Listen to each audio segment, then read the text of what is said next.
And welcome to live election coverage for the 2019 town election here in beautiful Foxboro, Massachusetts. Thank you so much for joining us here on your favorite Foxboro cable access channel. My name is Bob Hickey. I am the host of Foxboro Central, and I'm honored to be given the opportunity to once again host live election coverage. I'm joined tonight by Sue Dring. Susan, so wonderful of you to join us. It's become a tradition to have the chairman of the advisory committee join us as we eagerly anticipate the election results, and we can talk a little town warrant. Sure. Sound Thanks good to for you? having me. Well, thank you for being here. So for those of you at home, also maybe perhaps watching us streaming at www.fcatv.org, we're so glad that you're here with us. This was perhaps, shall we call it a light turnout day? I would think so. I would think so. It was a beautiful day outside, but there were no contested races in Foxboro, which means that people were extremely satisfied with those who stepped up to the plate to take on certain roles, or there's an incredible lack of interest. I prefer to think that we've got good people in place. It's a good way of looking at it. That's the story I'm going to go with. Yeah, I like it. So what we are going to do is we're going to talk about the annual town meeting, the warrant, and the recommendations by the Citizens Advisory Committee, which of course researches the warrant articles on our behalf so that we can have some information going in and make an informed decision, correct? Correct. All right, and town meeting is on Monday, May 13th at 7:30 p.m. at Foxboro High School. If you're a registered voter, you're encouraged to attend. We need a quorum of 100 to do the town's business. This is very important. It's not a small issue of getting people out to take on the responsibility of doing what needs to be done. Exactly. Yep. All Come right. to town meeting. She's agreeing with me. I like Come to this. town This is meeting. good so far. Come to town meeting. Absolutely. So let's talk about town meeting. We have. Is it a large article, a large warrant this year? Is it? There's 26 articles altogether. Okay, so it's not overly burdensome. Are there No. some major highlights on there, or is it pretty much all just housekeeping? Quite a bit of it is housekeeping.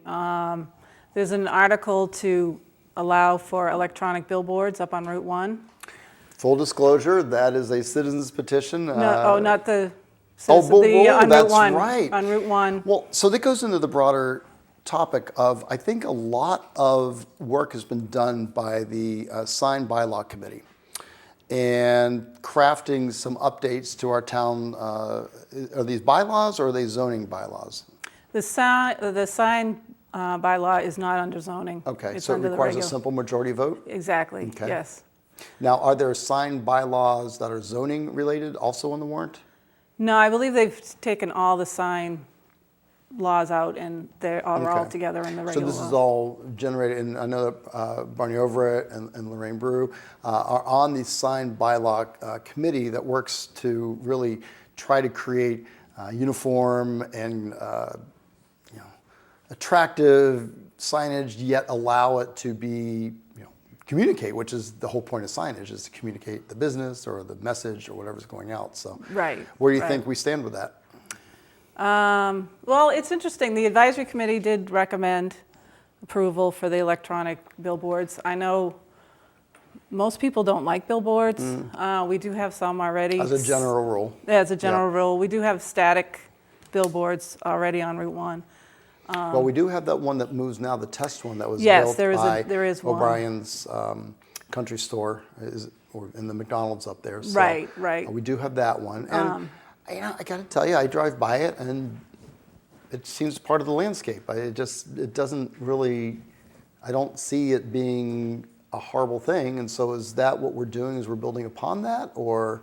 Yes, we'll be allowing for, so right now that was a test one, as you said.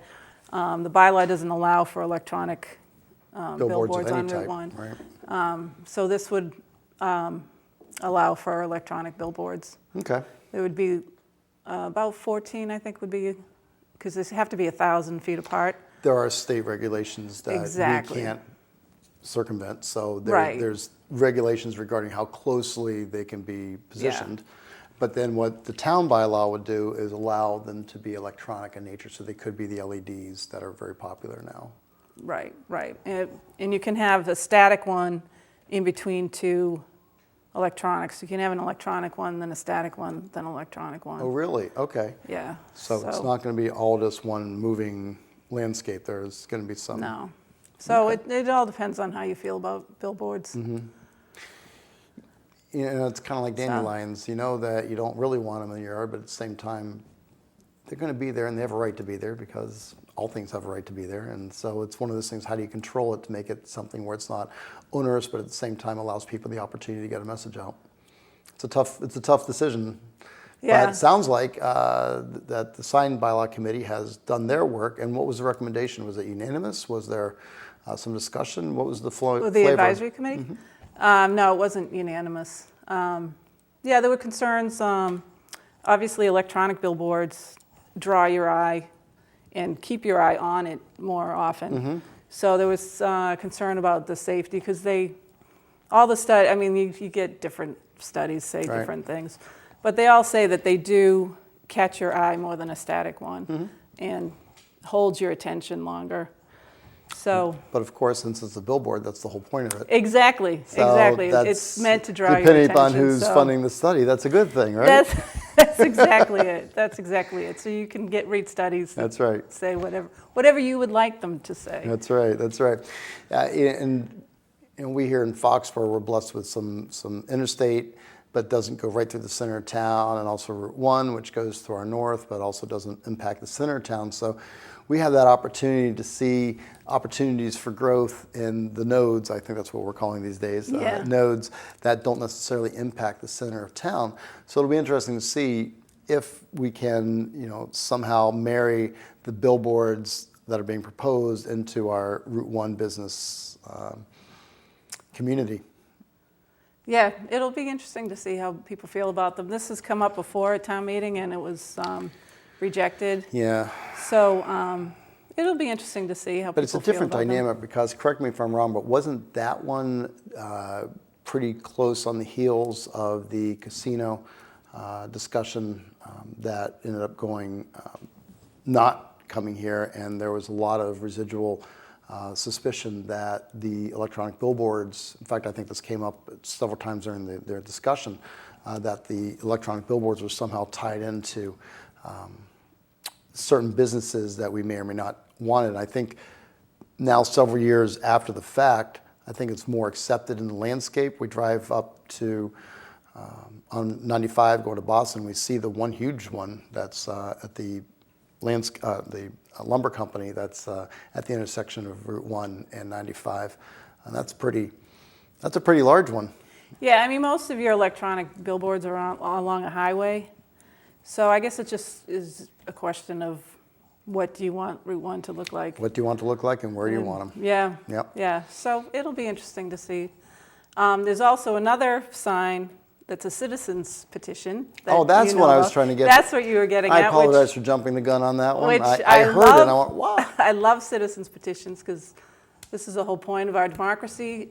Anyone can come up with a warrant article and put it on the warrant, which I think is great. So full disclosure, I'm that citizen, the executive director of the Marilyn Robbins Center. This isn't about me, but it is what we're talking about.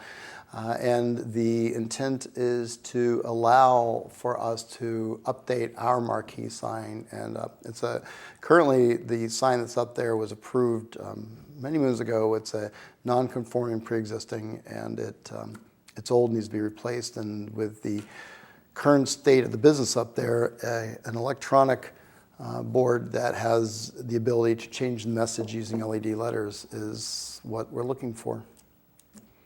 It does seem a lot safer than having to climb up and and change the sign every day. I think about this often. So, the interesting thing is that theater, which has been here in that location since 1926, and as a theater since 1912. Did you go in 1926? Not quite. But in 1912, there used to be the theater in the old Union Building there on the corner where the gas station is now, and back then, in the 20s, there was a large hanging sign on the side of the building that was neon, and it said in big letters, ORPHEUM. So, that's interesting. So our town has not always been a museum, and so I think the real issue, of course, as we mentioned in the Route 1, safety. And I think what the board of directors of the Marilyn Robbins Performing Arts Center and the volunteers out there are trying to do is share that we've got a great mission, we've got a great venue, and we've got a lot of things going on, it can be that economic driver for the town with restaurants, with creating foot traffic. It can be the event resource to the nonprofit organizations, to the performing arts groups, to those who can see value, even birthday parties and concerts and for entertainment. But for all these things, you have to be able to communicate what's going on. Sure. And I think that's where we're at that tipping point where the board that currently exists there, if we're only doing one thing a week, maybe we could do it, but we're packing it in. So over 300 events were at the building last year. We have over 300 scheduled for this year so far. So it's important that we were able to change that sign. And I think the key on it is that it's been drafted with support and input by members of the zoning board and the sign bylaw committee. It doesn't necessarily mean that the sign is permitted. It just allows the zoning board of appeals to be able to issue us, to be able to look at it. Because right now, the way the law is written, in the sign zone, that 1,000 feet buffer around the common, not even allowed to look at it. And so what the petition does is it allows the town to entertain an application for a sign, doesn't actually award us a sign. And I think that's a key piece of it, because it's important that there be controls. And I think that we're so careful with this petition not to try to run over the process. Respect the process, use the process, and be part of that process is what we wanted to do. And that's what this petition does. It just allows us to be part of that process. And I think it's important, too, that the sign is going to be black and white. So it will kind of fits in more with the whole, I can understand the whole reason for the bylaw, to keep the downtown with a certain character. Yeah. So I think with the black and white sign, that's an important aspect of it. And I think also the key is that a lot of people who are on the board of directors and volunteers are also wearing different hats. I'm a former selectman. We have a current selectman who's the president of our board of directors. Nobody who jealously guards our common wants to do something to destroy the flavor of the town. And I think that's a key piece of this also, is that a lot of thought has gone into this. We need it to be functional, but at the same time, we want to make sure that it's in keeping with what we all visualize our town center being. That's something that's beautiful and something that'll last for generations. Right. So there we go. So we had approval of that? Yes. Was it unanimous? Was there discussion? That was unanimous. That's fantastic. Yeah. So, big money, big things going on in town. Before we get to that, I want to remind everybody that we are awaiting the election results from the 2019 Foxboro town elections. We did vote on many different, for those of us who came out and voted, that is, we voted on all of the positions and there were no empty slots. So that's a great credit to the people in our town who step up to take on certain civic and community roles. Town Clerk Bob Cutler is up for re-election. Frank Splain, our town moderator, is up for re-election. Mark Elfman, one of 2 seats on the Board of Selectmen. Of course, Jim DeVellis, after 3 terms, has decided to devote his time, talents, and energy elsewhere. And so we bid him fond farewell from the Board of Selectmen. He served with distinction, would you say? Oh, yeah. One of those people who is so giving of his time. He's on the board of directors of the Marilyn Robbins Center as well, and he does so many other things. The Lane property comes to mind, driving force behind it. I mean, just so many things that he does for this community, and so we're thankful to him for all of his service and wish him all the best with that next chapter, because you can't keep him from doing nothing. So we can't wait to see what the next thing is. Yeah, you'll keep him busy at the... Well, we keep him busy at the theater, absolutely, but he does so much more than just our theater. Sure. So, of course, with his family, great people, all of them. So, running for that seat unopposed is our former police chief, good friend, Ed O'Leary. So, congratulations to Ed on coming out of retirement to serve the community. He served the community well for all those years as first an officer and then as our police chief, and now he's going to jump behind the table and have at it, huh? He's been coming to our advisory committee meetings. He's getting up to speed. Getting up to speed on the budget, and which is great. You know, and that's a key piece that people don't understand. Being a selectman is not just that 2-hour every other week meeting. There's so much work that goes into it with the meetings and being a resource, and also going and doing the civic things and the community things, Eagle Scout Awards ceremonies. There's just a lot that goes into being a selectman. So congratulations to Ed for jumping in and doing that. And congratulations also to Mark Elfman for taking it on for another 3 years. Fantastic. Our town is blessed to have good people. Robert O'Donnell is going to be reelected, I would imagine, as a member of our Board of Assessors, which is great. School Committee has some new names, Brent Reuter and Robert Canfield, Rob Canfield. So They both congratulations came to from them. advisory committee. Did they really? Yeah. And so they come in with already a couple chapters of institutional knowledge in their memory banks. Yeah, so they understand the school budget. And That's a key piece, right? yeah, it is good to have that knowledge going into it. Yeah, because I know that Jim think it DeVels was helps. on the advisory committee for many years before he became selectman. So it really gets you in there with a much lower learning curve than Exactly, yeah. say I had when I became a member of the Board of Selectmen. Because I wasn't on the Citizens Advisory Committee. Oh, you weren't? No, I wasn't. Bob Garber was, though. He's running unopposed to be re-elected to the Water and Sewer Commissioners. Also, Eric Garvadon is up for re-election, a longtime member of the Board of Health. Congratulations to Eric. Catherine Uden and Christine Igo Freeman for the for the Board and Library Trustees. Yeah. Planning Board, Ronald Brussy, and for Housing Authority, Greg Spear is up for re-election. So those are the people that will be eagerly anticipating election night results. Who knows? There could be a surprise. I don't think so, but you never know. But Could you imagine if one of those people? that would be unimaginable. Yeah. But they're good people, and we're glad that they're running. Sure, of course. So what we are going to do now is spend the next half hour talking about the town warrant. So money is the root of all good things, and our town seems to be doing well. We've got plenty of money with no issues. We can just spend whatever we want, right? Spend. Spend. No, of course. I'm throwing a softball question out there. So where are we at with the budget? I know that there was some discussion at a recent meeting, and so perhaps maybe a high-level discourse on what the town is thinking and what the advisory committee is recommending. Okay, so let me start by saying that with the budget, the advisory committee, first we meet with every department in smaller groups, and then we meet as a whole Because you have, board.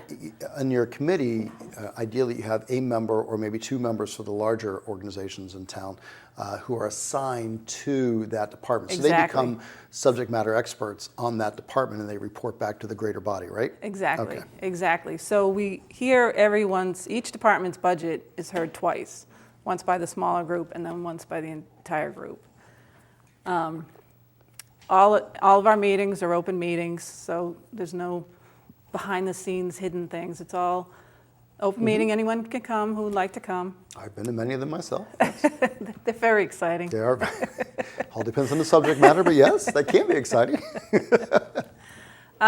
So for the past few years, we've been concerned with how much money is going into our rainy day fund.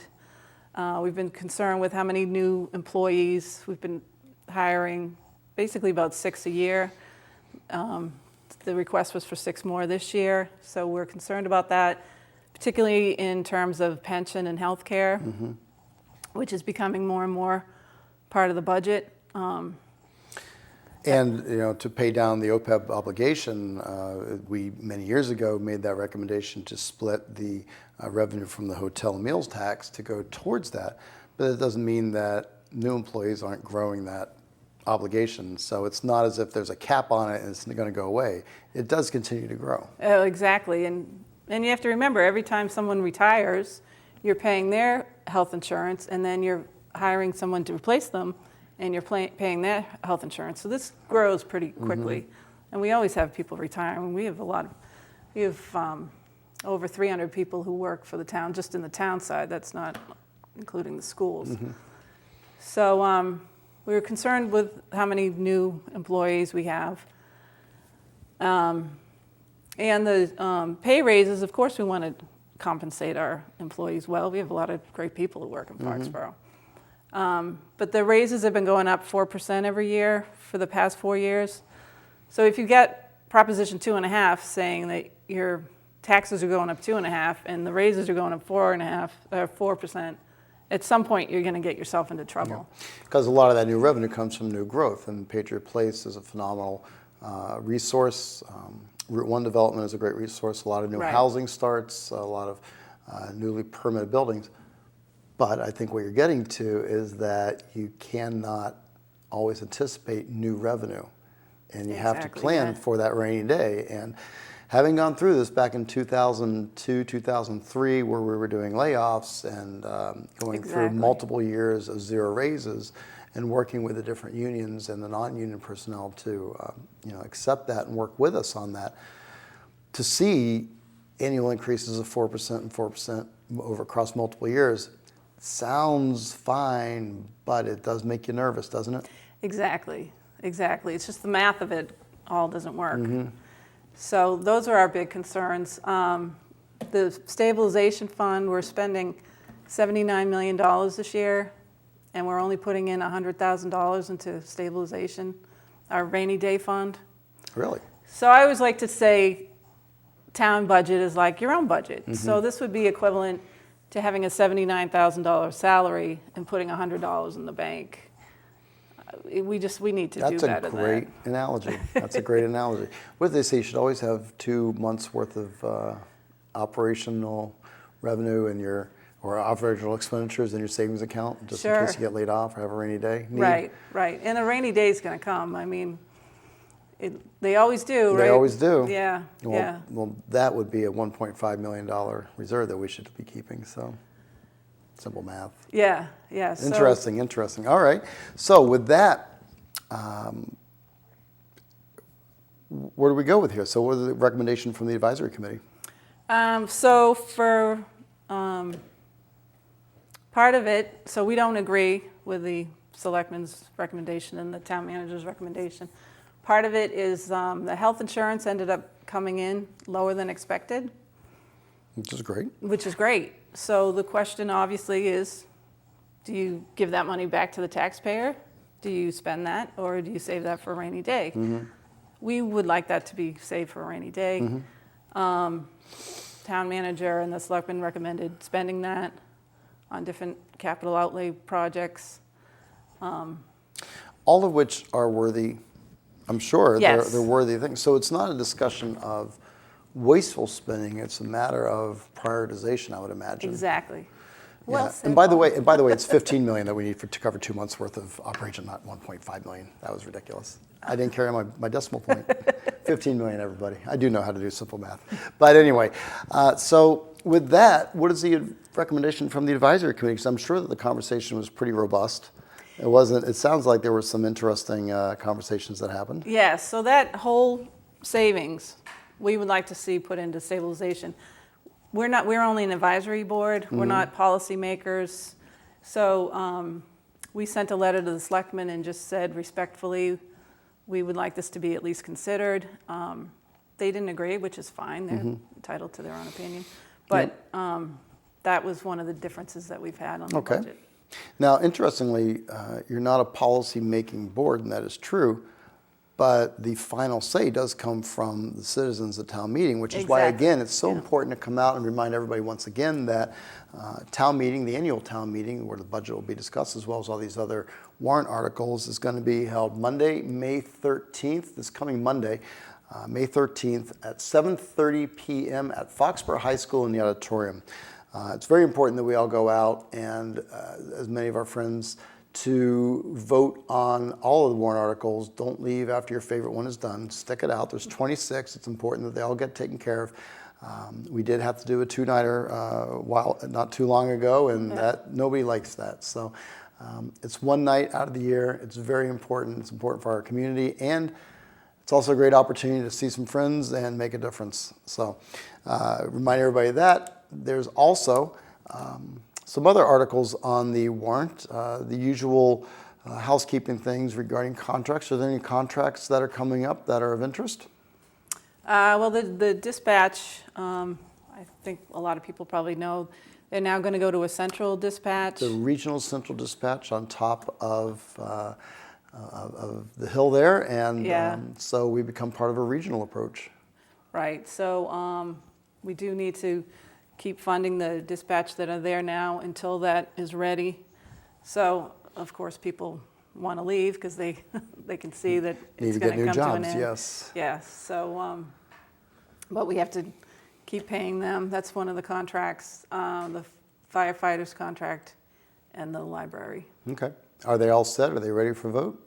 They're ready for vote. The police contract came up, but that's not ready to vote. That one's not ready, So okay. that's not on here. And the recommendation from the advisory committee for the library and for the firefighters and for the dispatchers contracts? So that's kind of an interesting question. Oh, well, I'm glad I'm the host who asked it. So of course, negotiating these contracts, a lot of times it comes down to the wire because that's when you get people to finally agree. So we needed the contracts by April 3rd so that we could look at them and vote on them at April 10th, which was our last meeting. So the assistant town manager came in and he gave us the numbers associated with each one. You know, this is how much it's going to cost. But we never got to see the contracts. So we did vote on the numbers, but we did not vote on the contracts. Interesting. If you understand what I'm So saying. there might be some information coming out at town meeting about what actually the contracts entail, or do you think that's going to be not part of the meeting? No, that would be great if the assistant town manager could address that, but yes, but we did not see the contracts, so I want to make sure that's clear, that we didn't vote on the contracts. We only voted on, do we have the money to fund? I see. Interesting. Okay. Yeah. Well, that is an interesting response to an interesting question. Excellent. All right. Well, a little bit of intrigue, but part of it also is there are so many moving parts, and it's great that we have the Citizens Advisory Committee to sort of keep an eye out and to raise flags when there need to be raised. So that's part of the role, right? Sure. Now, how long have you been on the advisory committee? 6 years. 6 years. Yeah. And are you allowed to do it again, or? You trying to get rid of me, Bob? I'm trying to see if you're going to be there for life, queen for life. But seriously, the advisory committee is appointed by the moderator, Frank Spillane. That's one of his roles and opportunities. And so to become a member of the advisory committee, how does one do that? So they can contact Frank. There's also a form you can fill out at Town Hall.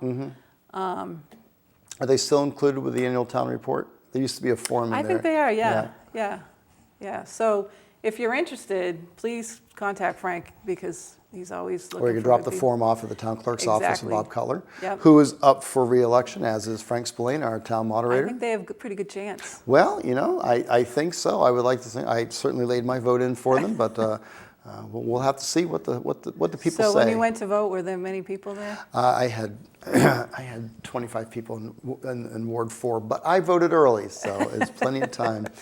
Also saw my friends from Foxboro Founders Day. Of course, we have Foxboro Founders Day coming up on June 8th. The rocket drive will be coming up on Memorial Day, and so a lot of opportunity to come out and have a great time on that day, and also to donate some money for a great cause for the community. But before we get there, we have town meeting on the 13th, and so with the contracts, we also have the big one that not everybody completely understands, but we all certainly need to know more about, the CIP, the capital improvement projects. So the money for those is derived mostly from the free cash, which is from 2 years ago, what's certified as free cash from excess in the budget, plus some cash that's not allocated, such as stadium receipts from concerts, and that's the way our town has traditionally done it. Yeah. Has anything changed with that formula? Is that still pretty consistent? Yes, actually, this year a lot of the CIP is things for the water and sewer. So that all comes out of water and sewer Water and receipts. sewer receipts. Okay, great. So just real quickly, are there any items on the CIP that, and I know that we vote on it as a whole, people can hold individual projects, but is there anything on the CIP plan for this year that was interesting, something that we should be aware of, something we should be excited about, enthusiastic about supporting? Well, there's the Booth Playground. Booth Playground wasn't up to code Right. because it was sand, which I thought was nice, but it's not code. You know what? So and, they had to redo that, so they're getting money for that. which is good. I mean, yeah, that's- I can't imagine not having a That's playground. clearly something that's necessary, and we as a town should have safe play spaces. So that's right, good. right. They're also dedicating some money to fix the electric up at the Common. That's a project. There's a citizens group. I've sat on some of those meetings to really modernize that. And back in 1995, there was a move to. That long ago? Well, yeah, and the JCs for years put up the garland, and the recreation department does a great job putting up the tree. And the JCs have supported the crush scene, and different people, different groups, and the menorah, of course. We have a situation there where that Common, the menorah, through no fault of the menorah, but it would blow out half the Common, trip the breaker. The original idea of having the light posts was to have outlets at the base, so that way you could plug in the garland, have something attractive for our Sure. Common. Yeah. But budget constraints and time, things happen. So I think this is an opportunity. Bill Keegan has taken a leadership role in this and trying to put together, and as says Debbie Giordino and Heather Harding with the Recreation Department, to put together a plan to sort of make Foxboro's town common relevant during the holiday season. So a lot of credit to them and the hard work they're putting into this. Yeah, I'm glad they came forward because I don't think a lot of people realize that it was such a problem. Yeah, and it's one of the things where you've got caring people who do the best they can to Right. not make it a problem. But at some point, You got to fix it. the car's Yeah. got to be traded in. You got to get a new one. I mean, Yeah. it just is what it is. And I think that's where we're at now. So a lot of credit. I know that a lot of people have been working on that project. So I'm glad to see it as part of the CIP. Yeah. What was the recommendation from the advisory committee on the CIP proposals overall? They were approved. Great, super. So townspeople should take heart that the CIP has good projects and that the advisory committee thinks they're good projects and that they've been recommended for approval. Oh, That's the way it works, right? Yeah, You're recommending to the town that we approve. Mention one other project that the Historical Commission is doing.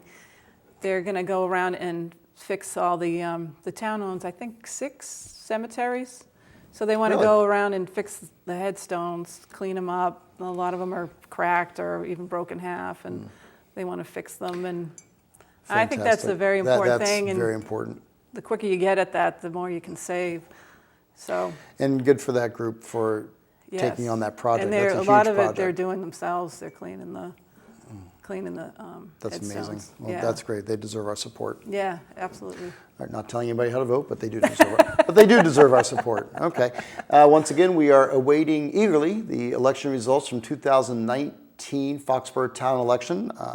There were no contested races this year. I'm sure everybody went out and voted because that was their civic duty, and we all woke up this morning saying, hey, I want to do my civic duty. Did Exactly. you wake up and say that? I did not vote. I will be honest. I did not vote.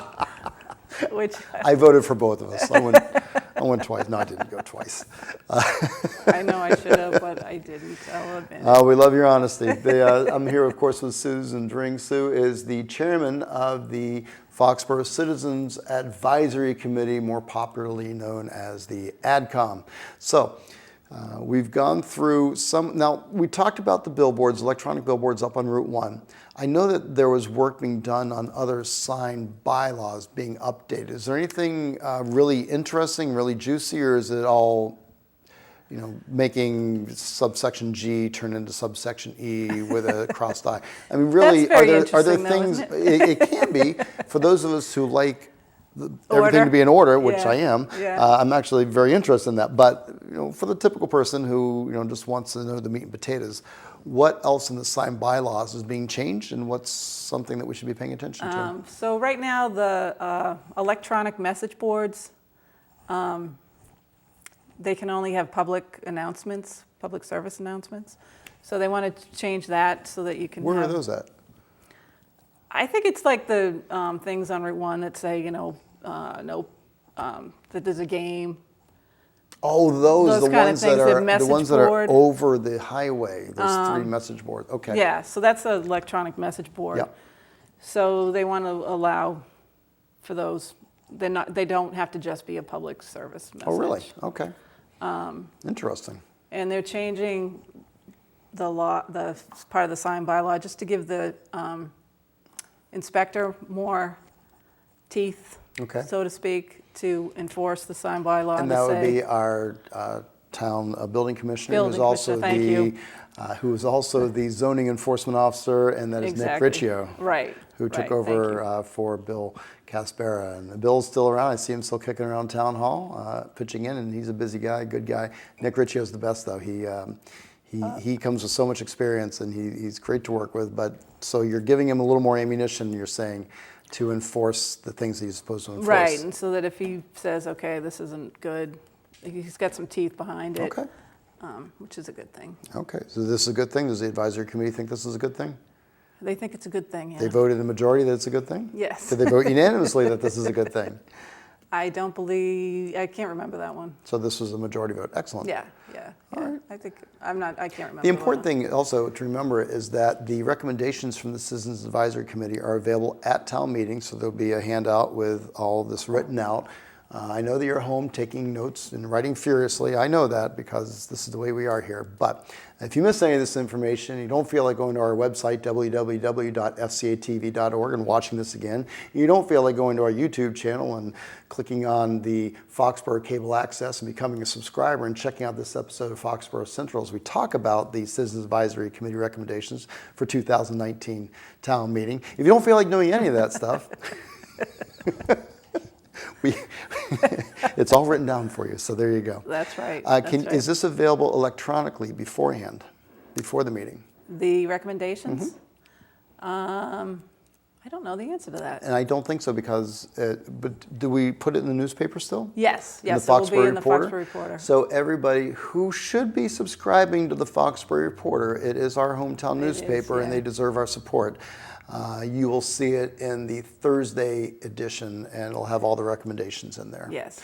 Okay, so very good. And what we're trying to do is share information, get the word out.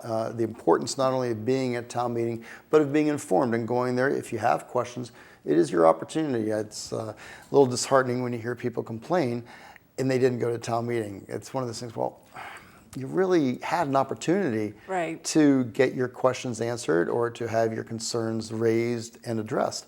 And if you pass that up, complaining on Facebook, it's all delightful and well and good, but it doesn't really change anything. Right. So this is an opportunity to actually change something Yeah. at annual town meeting. Yep. I love our form of government here in Foxboro. Right. We're so lucky. It is very true.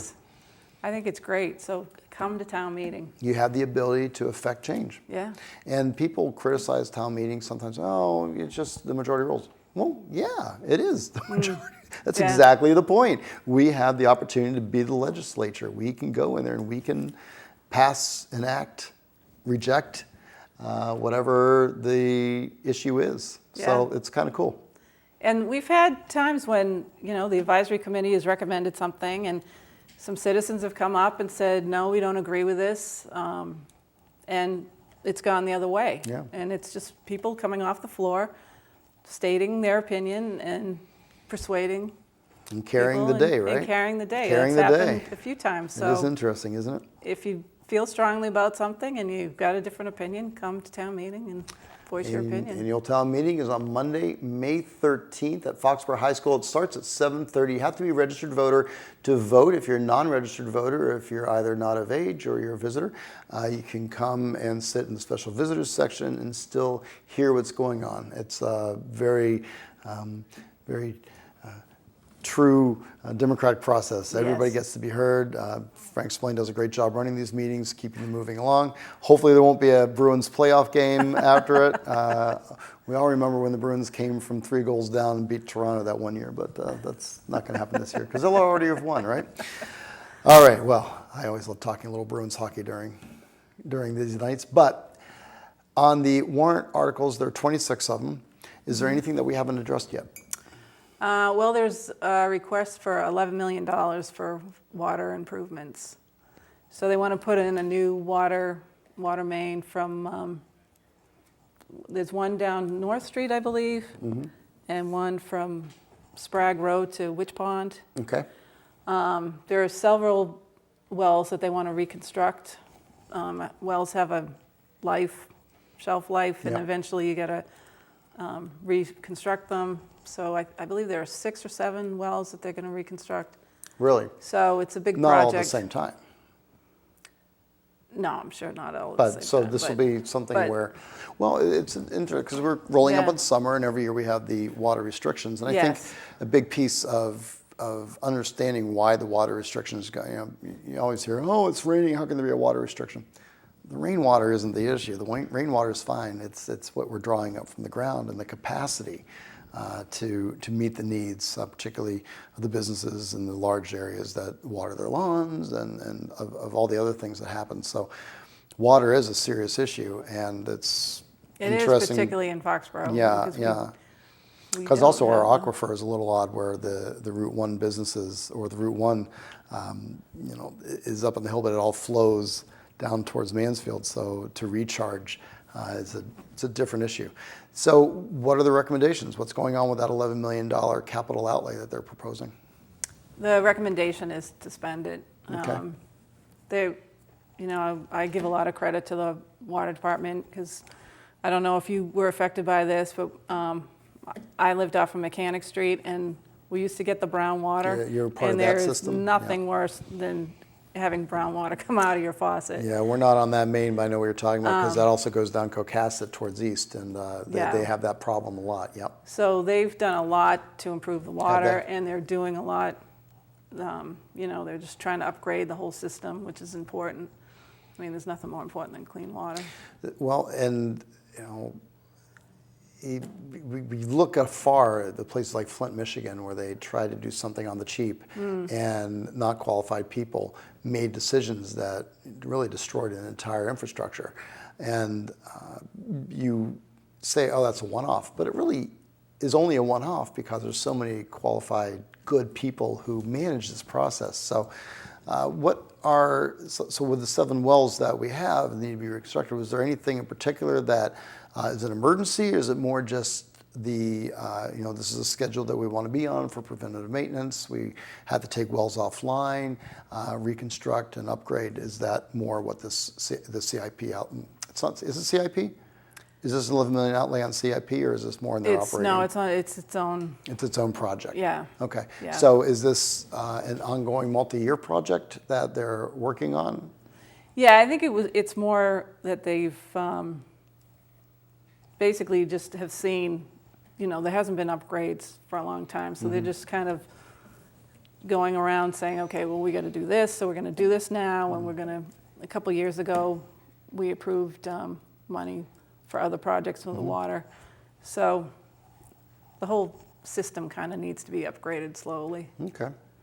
Well, great. I mean, of course, kudos to Roger Hill for putting that all together in the Public Works Department. But the key piece of that, I suppose, is that failure to approve it would then put the reconditioning projects in jeopardy. So the recommendation from the advisory committee is fully in favor of recommending we voted approval? unanimously to approve that, yes. Great. Okay, so we've got water projects. We have some question about the need for 6 new employees at town. Did they talk about what employee positions they're adding? And these are non-school employee positions or school employee positions? No, these are non-school employees. Okay.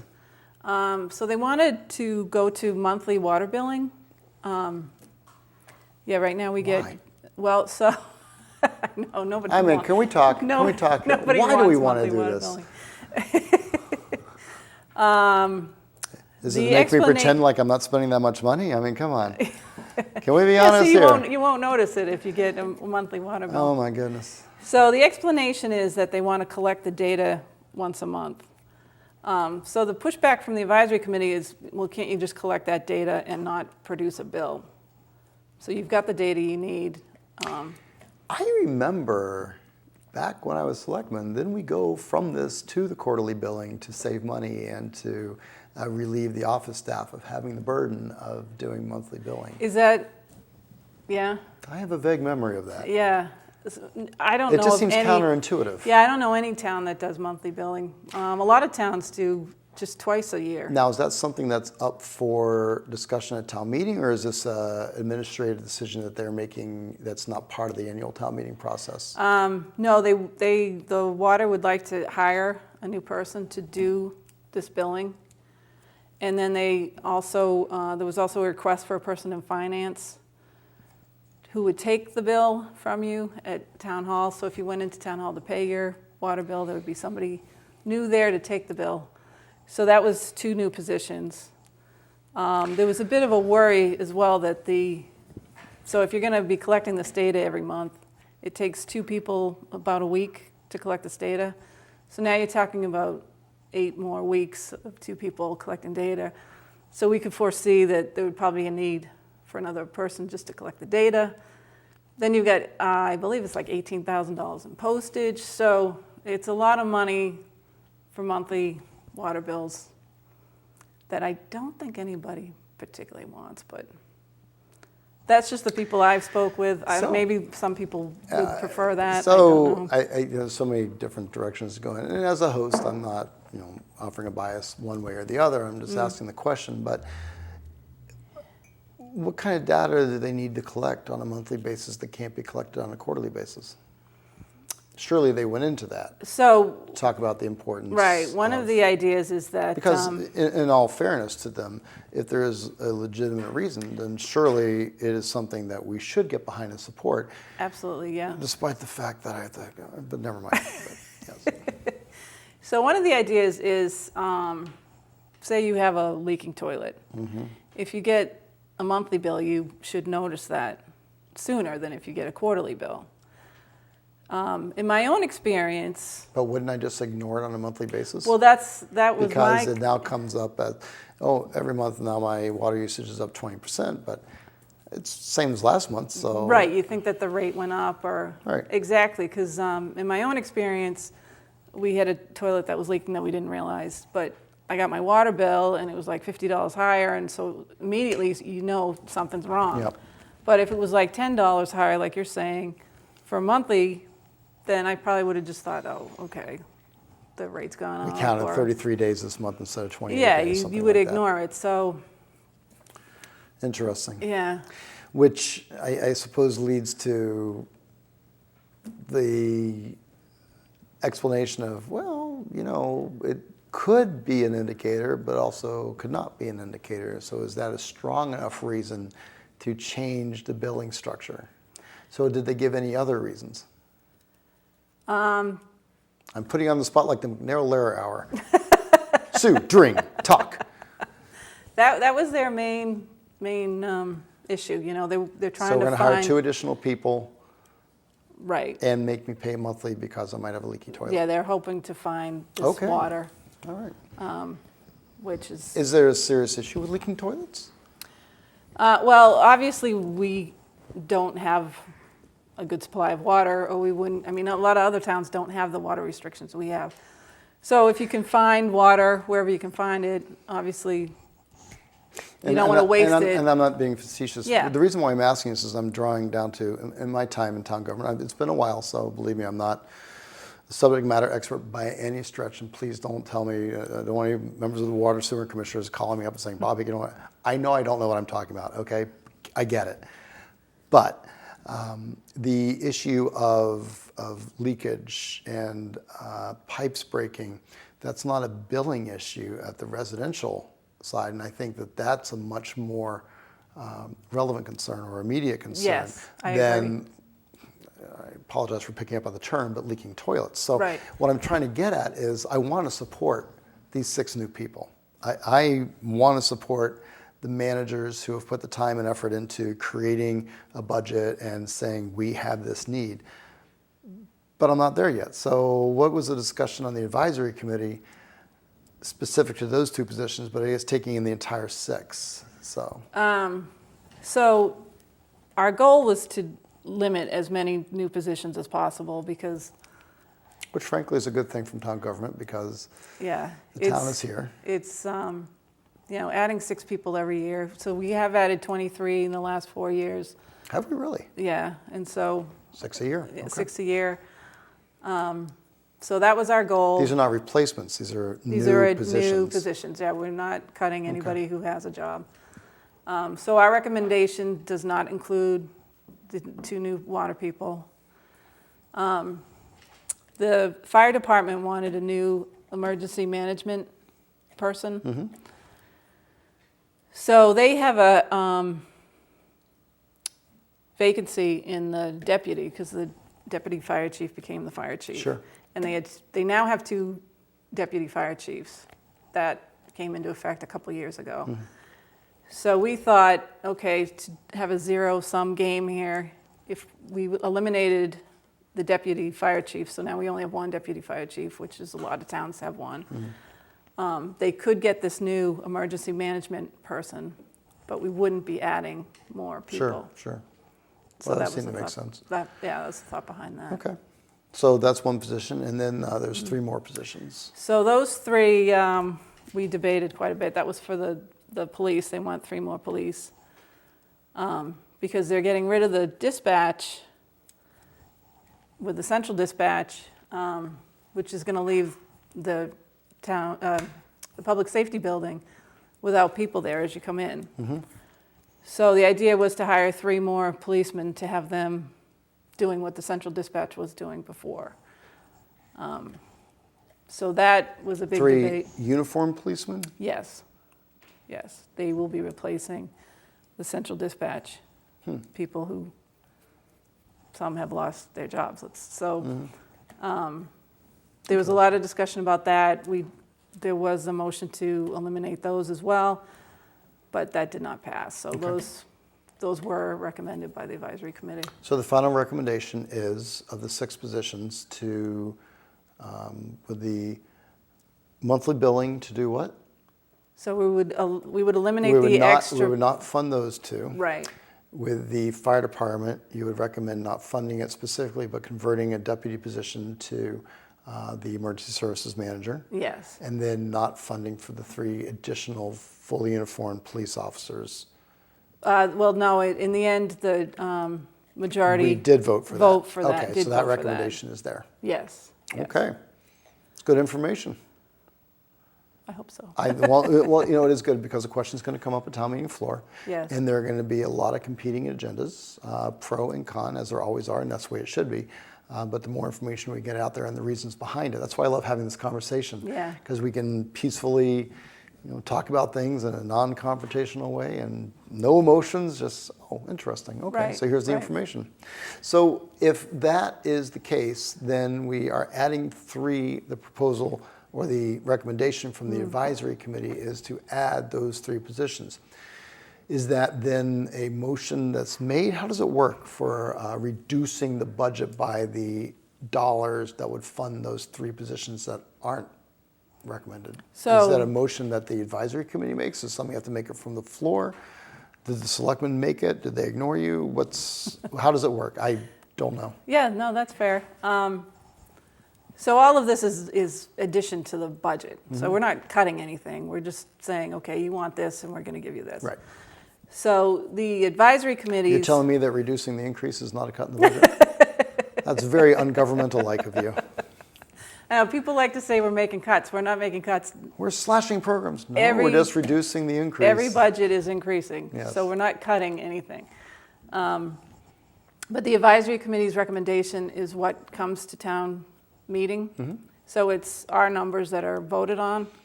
So numbers that the selectmen disagree with us, they can hold those and state their case why they believe they should be higher than what they are. Okay. So the vote is on the budget numbers that the advisory committee recommends. Exactly. And the nice thing is that they are done in a side-by-side comparison. So we've seen the spreadsheet before, and we can see what the town administrator, town manager proposes, what the advisory committee recommends, what the board of selectmen proposed. But we're voting on the advisory committee's number. Correct. Interesting. Correct. Okay, it's good to know. Yeah. And then if a member of the Board of Selectmen, or somebody from Town Hall feels very strongly that we should, or maybe our camera operator may feel very strongly that. He looks like he feels very strongly. Yeah, I don't know. We're gonna ask him. Are you eligible to vote there, Patrick? You are. Are you a resident of Foxboro? Well, no. Okay, then. By the way, I want to give a shout out to our wonderful people, Patrick O'Brien and Alex Peary. They are on our camera crew tonight. They are wonderful people who are volunteers here. Both students doing their internship here at Foxborough Cable Access under the able tutelage of our executive director, Michael Weber, who's been here for a long time. And I think one of the reasons why we have such a robust programming and resource They do a great job. team here is Mike Weber's just great, isn't he? Yeah, yeah. Great. So we are going to dive a little deeper into the budget if we have time, but I want to remind everybody that we are here live on, what is today, May 6th? Election Day, May 6th, 2019, yeah. Foxboro town elections. There were no contested races, according to our town clerk, the esteemed Bob Cutler, who's up for re-election himself. He suspected that the turnout might be a little light. I wonder if there's a lot of write-in votes, because it's taken them a long time. It's taking a little bit of time. Yeah. We've been on the air for 58 minutes, and there is no result yet in sight. But as soon as it gets here, I will bring it to you, because that's what I do. I'm Bob Hickey, your host. I'm here with Sue Dring, who is the chairman of the Citizens Advisory Committee. So you've been on there for 6 years. 6 years, yeah. What happens tomorrow? Are you still on there? Yeah, the term doesn't end until June. Okay. The end of June. So we go through the cycle, and then at the end of June. Have you enjoyed your time? I have, and I do encourage anybody who's interested. I was just going to ask you, do you recommend it as an opportunity to learn more about town government? You learn a lot about the town. And help lead. The first year I was on, I was just amazed at how many good people we have working for the town and all the great things that are going on. It's a really interesting. Over your last 6 years, what would you say would be the most important thing that you've worked on? Wow. Most important thing. Well, and I ask it because, people say, serving on a town committee, it's boring, nobody cares. But it is important. All the town committees are there for a reason. The town finance committee. There's so many behind-the-scenes committees, and I can't encourage people enough to, if you feel as though you want to make a difference, or you have maybe a skill set that you think would be a benefit, do that community service. Take that step and be part of the government and be on a committee. It's very important. They do a lot of work that is behind the scenes. They don't get a lot of recognition, but the town wouldn't work. I always say our town operates on the back of her volunteers, and that's true here in Foxboro. We have a lot of good volunteers here. So the last 6 years, what was the highlight? Aside from being here on Foxboro Cable Access. Course. Talking with you, talking Bob, with me. the highlight. Absolutely. That's it for the show. No, I'm just kidding. I actually quite like the budget. I'm a math person, so the budget appeals to me. Sure. I think that some people don't feel that way. It is a lot of numbers, but I do like the budget. But when you break it down by department, by event, the money does go somewhere, and we can see where the money goes. It's all in the town report. It's not as if there are hidden numbers, and it's meticulously laid out for us if we have the time and the aptitude to actually investigate it. So that's why it's very nice that there are people on the Citizens Advisory Committee that do enjoy doing that and do enjoy digging in and seeing those numbers and saying, hey, maybe we don't need these people for this thing, or maybe we don't need that project, or maybe there's a better way of doing it. Right. And it's great because we have a lot of people with a math backgrounds and who are in finance. But then there are people from other walks of life who are interested in the budget and get into the budget as well. So you don't have to have a math background to be on the advisory committee. So let's talk about the rest of the warrant. So there were 26 articles on there. And of those 26, is there an article that we haven't yet touched upon? That's exciting. Well, I could even go for dull, because they're all exciting to me. They're all exciting. Let's see. Oh, so they want to keep, the tobacco stores that are like just tobacco stores, adult-only tobacco stores. Yes. They want to keep those just on Route 1. Why? Just because they... Who's they? Who are these they people? Who are these they Who is people? the they? So it was an idea. Is it you? Are you the they? The cameraman. You at home, are you the they? See, they're moving the camera around on me. They don't like when I point. So who are these they? What is the... Fair enough. The Board of Health. The Board of Health. First said, gee, do we want these tobacco shops coming around in downtown? Because people don't want kids to be exposed. If they're out on Route 1 and, kids walking home from school or whatever, hanging around uptown, wouldn't be exposed to that. You have a funny look on your face. You don't like it. I'm not bad. Smoke them if you got them. I don't smoke cigarettes myself. I think it's a nasty habit, but I'm just smiling because I love hearing this conversation. So the idea is to keep those on Route 1, Because, to keep them up from being downtown. okay.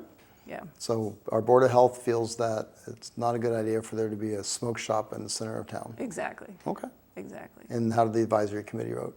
We approve that. Okay. Yeah. Yeah.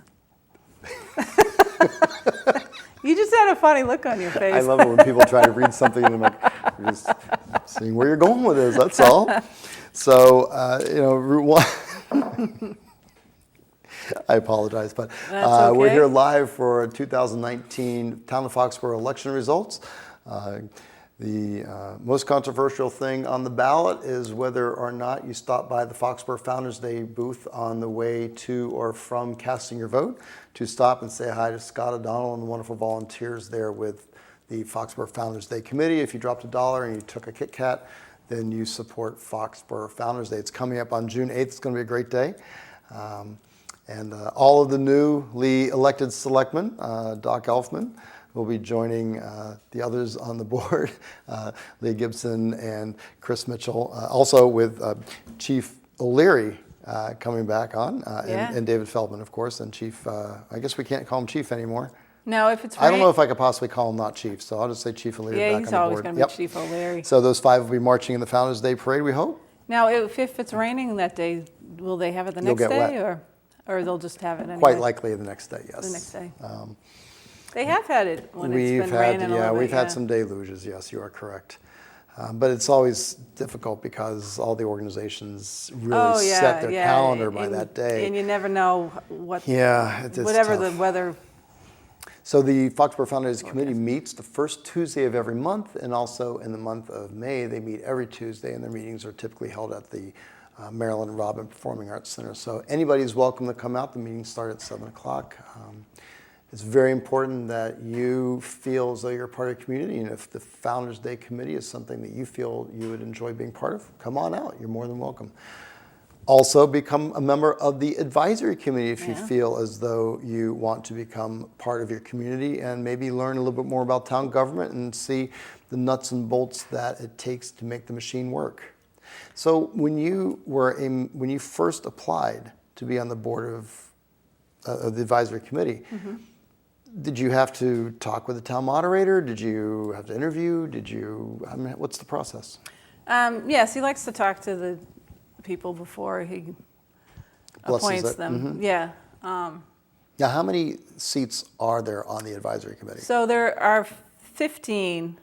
And how many are currently filled? Right now there's 10. Okay. Which is actually a much better number than 15 is a lot. Is unwieldy? It's Is that the word we're looking yeah, it's for? just crazy. It's crazy. It's mayhem and foolishness. But that's a lot of different opinions, and as it is, some of our meetings go quite late. If you've got 15 different people offering opinions and stuff, it's... Well, the key also, I would imagine, is you have to have enough people to do the research. And given the number of town departments and the number of budgets that are coming before you, do you feel that 10 is an adequate number? Do you feel well-stocked? Could you use a few more? No, I think that 10 is like the perfect number. I do feel when you get too many cooks. Sue Dring, I'm going to have to interrupt this scintillating conversation. I'm being handed some information from my tally queen, that would be Lauren Bitar, who is the executive producer of this fine program, as she is every year, and she gives me the opportunity to bring this to you. Unfortunately, I don't have the results. She just sent me a note. Okay, so. Are you kidding? Yeah, she said we want more. She said that people have called in and they want more Sue. That's what it says right there. Well, that's of course. See, we want more Sue. There we go. You promised that this was going to be a half an hour, Bob. I did. I promised that Kathy Brady, who is our elections commissioner, she was striving for it to take half an hour. They must just have to they have to count every write-in vote, right? Unfortunately, what that possibly means, and again, I'm speculating. I don't know anything. I'm here live on television with you, good people. Is that somebody probably did some write-in candidates? So yeah, and so they have to tally that by hand. Yeah. So, Unless they're having a problem. which is with part one of the, machine, which is, maybe. well, that could be also, but it's all part of Yeah. the process. And it just gives us more opportunity to talk about all the good things that are going on with the town warrant. So a reminder to everybody that the annual town meeting will be held on Monday, May 13th at Foxboro High School. The meeting does start at 7:30 p.m. Be prompt, and we will get through the town's business with speed and enthusiasm. Are there any other warrant articles to be reviewed? Have we covered them all? No, most of them are, the other ones are what you were talking about. They're just sort of Housekeeping? housekeeping, exactly. Okay. Exactly. But I have So- a question for you. Yes, please. So, well, I always call it the Orpheum Theater, which I know it's We not. can call it anything we like. We love it. But- The Orpheum has been that since 1912. I'm wondering so- what big things are coming up at the Orpheum. Oh, you're too kind. I am so happy to report that the Orpheum Theater is hitting its 18-month of operation as the Maryland Robin Performing Arts Center. If you haven't been to the center lately, we had a phenomenal donation. Wonderful, wonderful friend of the theater, Robin Ford, made a super generous donation. The carpeting that you see in the theater is all brand new. Oh, that's nice. And such a wonderful friend of the theater and to the performing arts here in Foxboro. The Robin Ride for Kids is such a great program. And that fundraiser goes primarily towards funding access to the arts for children who are underprivileged and homeless. And so, Oh, that's nice. yeah, and a lot of people really understand what the Robin Ride for Kids does, but it's a year-round charitable opportunity, and they do so much good work, and I can't give them enough shout-outs. We're honored and blessed to be able to be part of their orbit in a small way in honoring Don's late wife, Marilyn, by renaming the Orpheum Theater as the Maryland Robin Performing Arts Center. It's not a bought rights. It's something that the board of directors and I felt very strongly was the right thing to do. Foxboro is a great town, and we have great opportunities to be even better. And I think that this new chapter of that theater is really just an exciting opportunity for It is time. great how busy Open it is. 7 days a and week, People are and coming in and out of there, yeah. you know, and there's so many people at town government side who also been so supportive. Paige Duncan in particular, give a great shout out to her as our town planner. Super supportive right from the very beginning. You know, really sharing vision. And we have got super support also from Paul Feeney, our state senator, Jay Barrows, our state representative, who are looking out for us at the state level and working to make sure that we are well positioned for any discussion that comes down the pike. So, you know, we as a theater, we're a nonprofit organization, and we need help above and beyond what our operating revenue is, because we want to be that community resource. We don't charge in market dollars. If anybody looks and compares us to what it is charged by some other theaters, they go, wow, how do you do that? Well, part of it is for the generosity of the people who partner with us. So that's a big piece of who we are. But we've got great friends. And if you haven't been out to the theater lately, we also just were awarded our annual beer and wine license. So now we're able to serve 7 days a week. We've got a great bar manager. Her name is Teresa Devlin. Phenomenal product. We're featuring craft beers from Bog Iron out of Norton and Shoveltown out of Easton, and we've got a Middleborough brewery in there. There are just some great brews in there that you possibly would miss if you didn't come into the theater. And we have wine on tap as well. It's just a fun thing. We also have a new room up there, that upper lobby space. It's kind of just been there. It's now dinner theater, so we have our first dinner theater coming up. Balcony? Yeah, no, not the balcony. Oh. If you go to the right and you go up those 5 stairs, there is now a second performing arts stage. Oh, okay, I know what you're talking about. So we're doing dinner theater, and we have our first group coming out there on May 15th. It's a Wednesday. It's going to be Men of the Sea. It's a Pirates theme dinner theater, so we're very much looking forward to having that. I could talk about this all day. You didn't come here to watch this. You came here to talk to Sue. But you asked the question, and then we have I'm glad you... Avalon with Bill Cass. They are going to be performing at that same space the following week on the 21st, I believe. So a lot of things going on down there. Plus, this weekend we have The Lion in Winter, which is a wonderful play about 1150 England. by Roundabout Productions, which is one of our adult groups in residency. And also on Thursday, we've got a concert by Shea Appalachia, which is Latin bluegrass, Latin grass they call it, from Brazil and Appalachia. So just some really cool things going on at the theater. So come on down. So you must be very busy changing your sign. Yes. It's funny, somebody got a hold of me this morning and said, I saw you changing the sign at 1 o'clock in the morning, at 1:30 in the morning after Rocky Horror the other night, and I was going to toot at you, but then I thought you'd fall off the ladder. And I thought, well, thank you, thank you. I appreciate that. Yeah. It does startle me. So, but there's a lot of good things going on in town also with the Foxboro Common Business Collaborative, the Downtown Business Association, which meets on the first Wednesday of every month at the Marilyn Rodman Performing Arts Center at 7:30 in the morning. 7 o'clock to 7:30 is tea and crumpets, and then we get down to business. And we're all represented by folks from Town Hall. We learn about the things that are going on, and we as a business group, to promote Foxboro, because Foxboro, all too often we say, what's going on? There's nothing going on. There's a lot going on. Our recreation department is second to none. Our businesses are growing and thriving. We, with the theater project, and going back to Paige Duncan, we made that promise that we were going to be that economic driver. We were going to be the resource that brought people into the downtown area. So we're meeting that goal. We're hitting that objective. We had 24,500 people paying come through the door last year, and this year we're looking at least 27,000 using the current stats. So there's a lot of souls walking through the doors. Yeah, that doesn't even include things like rehearsals or committee meetings, civic groups, which we give for free to the community. So we've just got a lot of stuff going on. That's fantastic. And so it's all one community, and the downtown area thrives if you have people there. And the recreation department has, for years, Foxboro JCs with the Thursday night concerts on the Common, with all the other groups that work to bring things downtown. That's, I think, the role that the Orpheum plays from a business standpoint. So your very simple, short question, the softball you lobbed me, what's going on? And again, I could go on for hours about this, but you didn't come here to hear this. We came here to talk about the town warrant.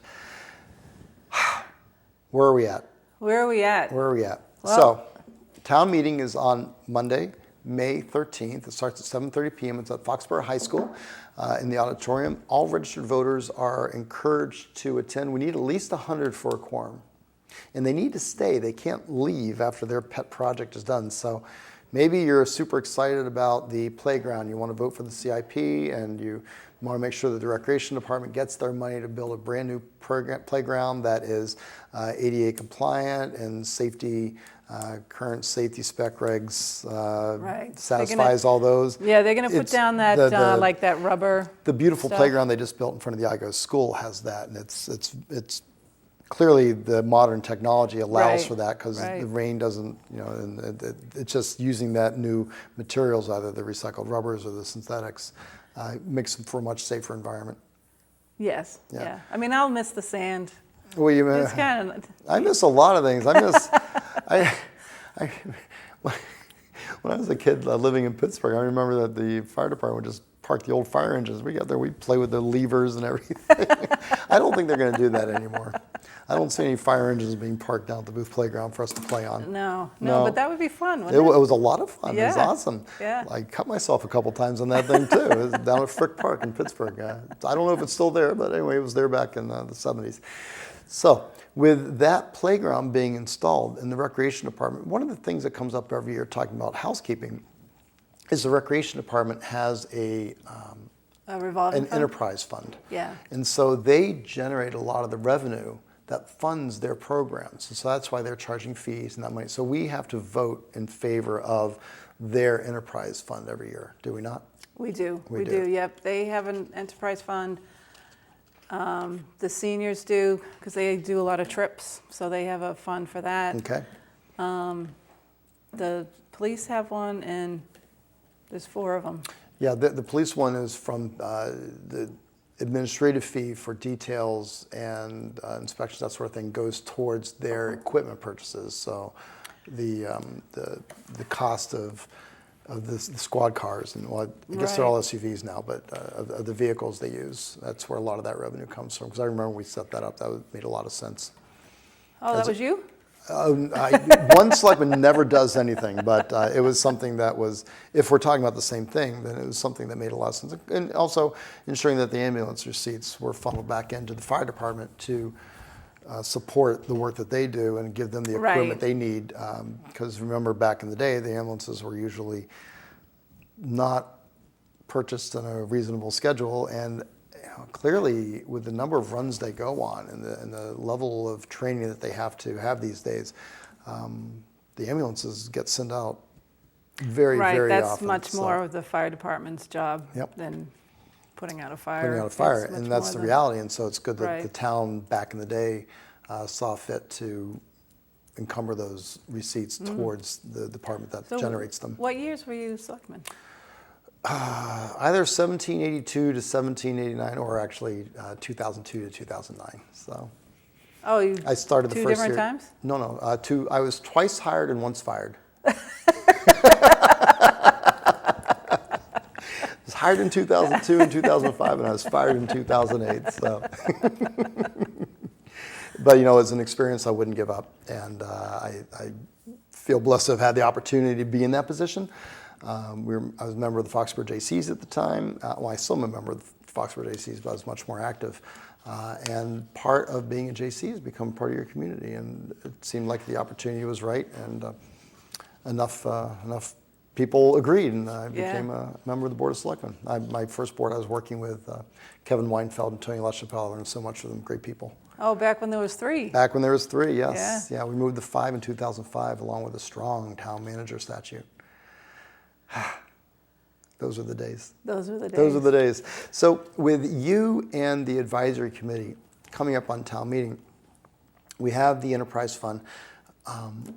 What level of oversight and support does the water and sewer commissioners, because they're an elected board themselves, so they're not part of the town manager's oversight, correct? Right. So they have an entirely different command structure, if you will, from what their organizational thing is. We have Roger, who is the Public Works Commissioner. Now that the 2 departments have merged, 3 departments actually, tree and highway, and water and sewer. Yeah. So that's a whole different. But with the water and sewer commissioners, they're not the tree and park commissioners. Right. So how does that work? Right. Is it 2 separate budgets? Yes. So the I love talking about town government. As long as you're willing, I'm willing. I'm willing. Okay. I'm willing. Kathy Brady, what are you doing? Oh, Kathy's busy. Kathy's busy. She's the best. She is the best. The election will be done absolutely correctly, and we here, those of us who see what goes on in Florida and North Carolina, should be very grateful to Kathy Brady and Bob Kathy Cutler and the rest of the job. crew. So many volunteers out there. Give a big shout out to all of the ward and they're there all volunteers. day. All day long. All day long. Good It's a credit. long day for them. Yeah, but it's so important because we are built upon the backs of our volunteers. That's right. That's right. That's right. So getting back to the question though. Oh, geez. Yes, the Board of Water and Sewers, they set the water rate. Okay. So you might have noticed that the water bills are going up quite a bit, but that's... Well, if I get a monthly bill, I won't notice that then, will I? I'm sorry. I apologize to my friends in the Board of Water and Sewer Commission. I was just being funny. Yeah. But I mean, as we discussed earlier, they're spending a lot of money. Why don't you call me up sometime when you're not being funny? Hey, ho. All right, sorry about that. Anyway. They are spending a lot of money to, improve the system. Right. But I believe it's going up 6% this year, 6% again next year. So where are we at, and maybe if this isn't your area of expertise, I apologize, but where are we at with the regionalization of our water and sewer? I know that the town meeting approved the construction of the plant, our portion of that, and become owners of that plant. Oh, for the sewer? Mm-hmm. Yeah, we have a lot of capacity, if that's what your question is. Mm-hmm. So actually, we have an article that in order to hook up to the town sewer... See, excuse me, hang on a second. This is why I like long-form television, because we have the opportunity to sit here and talk, and eventually we'll uncover something. Yeah, so you'll again, get it out of me eventually. The McNeil-Lehr Hour, suturing, new information, talk. Yeah, exactly. Spill the guts on the sewer. That didn't sound right, but we're going to go with it. We're going to go with it. So in order to hook up to town sewer, you have to get approval at town meeting. So we have. Me individually? You individually, anybody who wants to hook up to the Really? town sewer. So we have people who are requesting to hook up town sewer. They pay to hook up. We just approve it. We have plenty of capacity. So how do I go So- about doing that? There have to be, I don't mean to ask an ignorant question, Yeah, but no, that's a for good those of us who are watching, I live on Baker Street, and there is no open sewer line that goes by my house. There is the high pressure line that was installed when the state hospital, for those of you new to town, there used to be a state hospital, it's where Chestnut Green is now, where the sewage treatment plant was decommissioned up there, and it was an emergency, and so we were able to tap into the Mansfield plant with a high pressure line to bring the effluent from that end of Baker Street for the senior housing up the street, but we weren't allowed to tap in. Oh, you weren't allowed to tap No, in. so as, not asking personally, it's not my space. Yeah. But say citizen Fred wants to tap into the system, how do they go about doing that? Do you know? I would think they would call maybe Chris Gallagher, he's the town engineer, Okay. and he would probably be able to help So you you out. start off with that department, the water and sewer commissioners and the water department, and you call them up and Right. ask what the process is? Because Yeah. that is really and, interesting. And to find out, obviously, some people can and some people can't. Sure. You have to know. And there's a reason why I couldn't do it, because it's a high pressure, and I just don't think I can. But Yeah. it is interesting that that's now the process. So there's a warrant article that has a number of citizens, or is it just one? No, I think there's like 12. So everybody who wants to tap into the system, we now need to get approval at town meeting? You get approval at town meeting, yeah. Why? Why? 'Cause Why? that's the way the system works, No, Bob. that's not a good answer. No. That's- You're the Citizens Advisory Committee. You're supposed to dig deep, have the truth. Talk to me. Have the truth. Have the truth. Talk to me. Well, it's part of the bylaw. I know that one of the issues. the bylaw.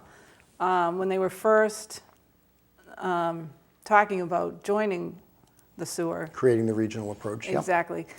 There was concern that, By the way, okay, Jay Barris did such great work on the state level of allowing the state regulations to be waived to create that opportunity, because as we know, or maybe we don't know, but as we know, effluent has to be discharged back into the aquifer from which it came. So no, see, I did not know political that. lines, at least the way it was back when I was working on this project, it was drawn by your town boundaries, which geologically doesn't make any sense, because where the icebergs went has nothing to do with where your town of Foxboro is, what our lines are drawn. Sure. So it's one of those things where it was science versus policy, and Jay was able to, took him multiple years, but was able to work through that and create a solution, So which how is does outstanding. So how does that work? You just had to get a waiver as far as where your water is drawn from and where your effluent is flushed to, and then where it ends up. Because I believe that because we're partnered in with Norton, and it goes into the Taunton River, does it not, at some point? So again, Well, I think you know more about it than I I do, probably so. do. I hope I'm right, because frankly, this was a number of years ago, and I run a lovely pink theater now. I'm no longer involved with town government. I no longer write the political op-ed column. I've moved to happier Yeah. spaces. So if anybody out there has good information, don't call me up and say, Bob, you're wrong. I know I can be wrong. It's okay. But this Call is him. He wants to hear from I you. love hearing from people. Stop by the theater, and while you're there, buy some popcorn, support the Pink Theater. So Get with the warrant article, so there's 12 petitioners, if you will, who want to tie into the system. Are these businesses, or is it individual homeowners? Some of them are businesses. Mr. and Mrs. Smith, they have to petition to be tied into the town sewer system. Right. That's really interesting. Yeah. Here's the list, in case you want to comment on it. Well, maybe I will. Since we're here live and we're waiting eagerly for 2019 Town of Foxboro election results, we had a scintillating ballot. Many people ran. Nobody was challenged, which means that everybody was supported by the entire town, unless there was a write-in campaign that we're unaware of at this point. But that's why you're sticking with us here on Foxboro Cable Access. So there are not names here. There are simply Yeah, it's just the property address. property addresses But a lot of these do look to be Yeah, the large amounts of the businesses. right, because there are some, Hampshire Street in particular, 6,000 square feet. There are a number of large businesses here. So I think that would be an interesting conversation to have, so that way the rest of us know what the process is. Say, 10 of my fellow Baker Street neighbors and I decide that, while we certainly do love the fact that our basements have the capacity to water the town of Mansfield with what comes in there during the rainy season, not having the ability to safely dispose of our effluent could be a concern at some point, and we want to be able to be supportive and safe and that sort of thing. Mm-hmm. What is that process? Inquiring minds want to know. To hook into the sewer? To hook into the sewer. Yeah, you just got to call town hall and ask them about it. Excellent. I don't know exactly which streets can hook in. And it does seem to be that there's a related one to amend the aquifer protection map. And then there is the adult-only retail tobacco store, which is Article 26. Yeah, that's the one that you gave me a funny look on, Bob. I gave you the funny look. But now, interestingly, and I think it's very wise, you put the ones that are interesting at the very end of the warrant. That'll encourage people to stay. I think all too often, there's two trains of thoughts. And I clearly adhere to the one where put the most interesting one at the end so that way people will stay. The other one is that you don't want to have that long conversation that late at night, get it out of the way early. But then once you get it out of the way early, you see everybody get up and leave, and that's not fair to the other petitioners who have worked so hard, the town department heads, the people who've put, the advisory committee, who've put the work into it, and then you get the sense that everybody just, yeah, let's just get it done with.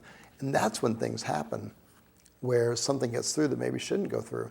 So I think it's wonderful that we put something like this at the very end. It's the sexy article that people are going to stick around for, and you have to get through the rest of the night's work, the town's business, before you get to it. Yeah. So it's going to, now is there a zoning space on Route 1, or is it just Route 1 general in the Economic Overlay District? Yeah, it's just Route 1, the S1 district. Okay, so Route 1, as far as the S1 district rolls, it could be anywhere in there. Right. Okay. Correct. So that's interesting. So for those of you who were hoping for a smoke shop on the Common, Article 26 addresses that. Come in and voice your opinion. Voice your opinion.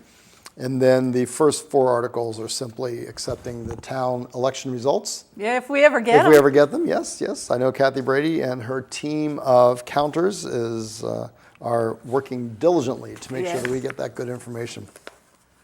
The operating budget for 2019-2020 is how much? $79.3 million. $79.3 million. So here I'll ask you some questions, Bob. Okay. How much do you think the budget has increased in 5 years? Well, I can't say to 5 years, but I do know that back when I was a selectman, I thought that we were at the 49 to 53 range. Because there was a year we actually had to roll back to 51. I do have a vague memory of that because we lost 1.3 million in revenues. That was a different time. That was back with the Enron scandal, and we did not have Patriot Place revenue coming in. There was still barren parking lots up there. My first year of election, 2002, that's when Gillette Stadium opened.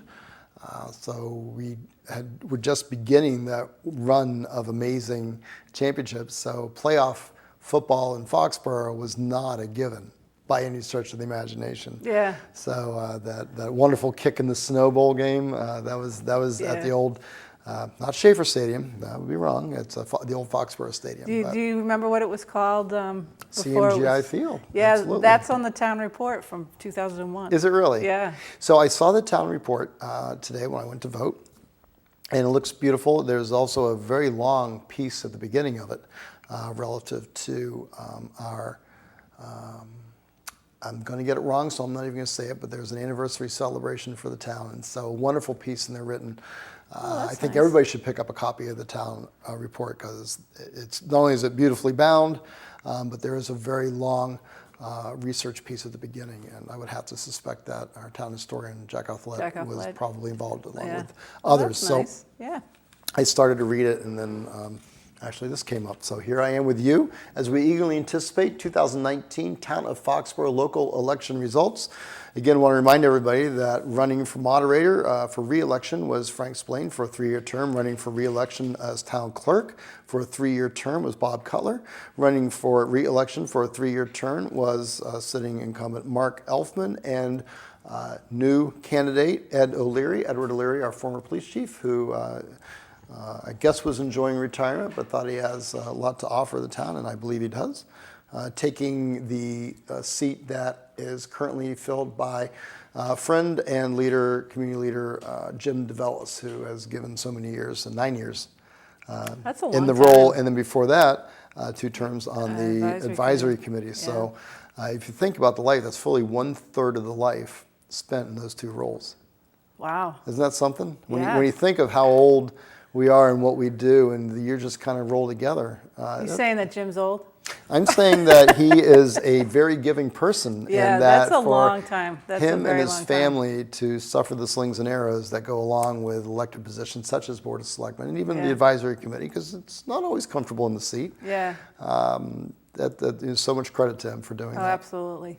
That's a long time. That is a long time. And then running for school committee, Brent Reuter and Rob Canfield, 2 seats open, 2 3-year terms. Also for the water and sewer commissioners that we were just talking about, Bob Garber, a good man who is running for re-election for a 3-year term. Board of Health member Eric Arvidon is running for re-election. He's been on there for as long as I can remember. He cares very much about that, and he definitely gives it his all. Board of Library Trustees, Christine Igo Freeman, Catherine Uden, and we are glad to have them as leaders on that board. Planning Board, Ron Bressy coming back for that 3-year term. And then for the Housing Authority, Greg Spear for another 5-year term. Oh, I didn't know that was 5 years. Well, it's very controversial. I'm kidding. Town election results will be with us shortly. 2019 Town of Foxboro town election results. We're awaiting results. The polls opened at 7 a.m. this morning. They closed at 8 p.m., fully 15 hours ago. I'm kidding. Not that quite long, although it can seem that way. And so we're awaiting the live election results to be brought to you here on your favorite Foxboro cable access station. I'm here with Sue Dring, who is the chairman of the Citizens Advisory Committee. Always a pleasure to talk to you. Thank you so much for taking the time to talk about the town meeting warrant and share all that information. Thanks for having me. Well, thank you for being here. And I suppose the last question I'm going to ask you is, now that you're rolling off your second term, what are some of the big takeaways as far as what you've gained from this experience, and something that you can say, you know what, this is what I really enjoyed about it? Wow. It's all come back to me, huh, Bob? Always. That's why I'm the host and you're not. I think I've just enjoyed meeting a lot of people who work for the town. We have a lot of really great people who work for the town, and just seeing all the different projects that are going on. We have a lot of different things going on. Being part of that, learning it and sharing it. Yeah. So I can't let you go without asking you this question. So Article 10 is the Fund Qualified OPEB Trust. Of course, we know that that stands for the Other Post-Employment Benefits Liability, right? We knew that, right? Which is really what we owe on the pension. Right. So do you want me to talk about pensions? Sure. That's one of my little pet peeves. I love to talk about pensions. So, as you know, As you mentioned, Tony LaChapelle taught me this very early on. Nothing you give ever goes away. So it's always an add-on. So let's talk about pensions. So the whole idea of the pension is the town puts the money into a pot, the employee puts the money into a pot, that pot grows, and then the employee retires, and that pot's supposed to fund their retirement. Incremental withdrawals, sure, makes So sense. the problem is that pot's not anywhere near big enough, and then people retire and they actually live. So we're not expecting to have to fund these people for as long as they do. So we don't have anywhere near the money we have. So right now we're paying $5 million in pension. That's all going to retirees. None of that's How going much? into this pot. $5 million? $5 million. It's $4.8 million. If it wouldn't blow out the microphone, I would whistle. So that's just going to retire. That's not going into this pot. That's all going to retirees. And that's not enough for the retirees. They're taking money out of the pot to pay for retirees. Mm-hmm. So we're in a lot of trouble when it comes to the pension. So, understanding all that, Yeah. and I don't mean to be Mickey the Dunce, but pensions, they are kind of a thing of the past, aren't they? Isn't everybody investing in a 401k and let the market determine and let the market growth, and you can invest what you want and employer matches, so that way you don't have the liability, it becomes actually the employee account? Isn't that the way we do it? Right. So in a perfect world, maybe the state will do that. Right now, they've got these pensions. And, this is how people were hired. They were promised a pension, so they deserve a pension. Which makes sense. Right. So, so we have to look at it realistically and say, okay, what can we do about this? So the 6 new people that are proposed being put on the payroll, they would all get Adds pensions? to the problem, yes. So the 23 people that have been added in the last few years, they've all gotten Adds pensions. to the problems. Exactly. So if you look at some towns like Sharon, in that same amount of time, their workforce has actually decreased. Mm-hmm. So adding more people is adding to this pension problem. So I think we really need to take an honest look at our pension problem. And healthcare is basically the same way. Mm-hmm. People retire and they still get healthcare from the town, which I didn't know that happened before I came on the advisory committee. But they were promised healthcare when they retired, so we need to live up to our promise. But we have to look at it honestly and say, okay, how are we going to find this? And can we afford hiring all these new people when we have pension and health care? Yeah, that's a problem 25 years down the road. We don't have to worry about it now, do we? We could look at it that way, although it's going to be a problem a lot sooner. So when were you selectman? 2002 to 2008. So back then, pension and health care was 9% of the budget.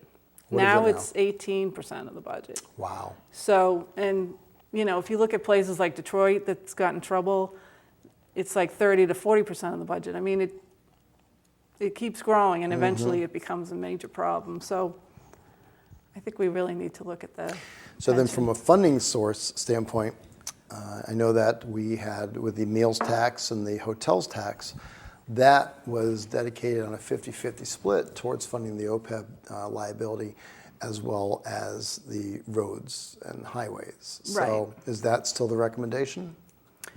Yes, so they're putting 900-odd thousand into OPEB. 964,069. Exactly. Exactly. Which is a good thing. That's a good thing. Right. So that's a gonna way to help go pay down. Because I know that a lot of towns had this, well, the state made it an issue as far as, look, everybody needs to take a look at this because, as you say, this can't go on. It's becoming, Right. we can't default on our own pensions. And so Exactly. everybody had to start, putting together a plan as to how they were going to do that. I know the Foxboro came up with this plan, and they've been holding true to it.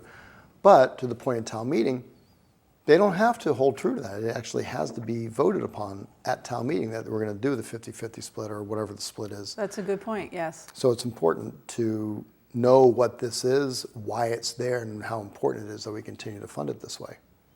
Okay. That's true. That is very If I true. say so myself. Not putting words in your mouth, but if you were to say that, would you agree with that? I would agree with All that. right, I would agree outstanding. with that. That was well said, Bob. Now, do you, as a member of the Citizens Advisory Committee, Sudring, believe that there, or has there been talk of diverting some of that funding from that historical 50-50 split of roads and highways and OPEB to fund something else? Or is there no talk of that? I think when the town approved having a meals tax, because I think if you remember, it didn't pass for quite a while. They tried it. I wrote considerable. I laid considerable part of into that? newspaper against it. Yes. Yeah. So part of the agreement when it finally was passed was that it was only going to go to OPEB and to roads. But as we remember, that wasn't a legal agreement. That was a moral agreement that the Board of Selectmen said, yes, we will dedicate it. But it's not But every written year, in stone. it's not written in stone. Every I did year not you have- know that. I every just year. assumed that it was, well, you know what happens when you assume, Bob? That is true. So anyway, Oh, that so that's goes. just a more, I did not realize that. I thought Yeah, that was. it was a pact that was made.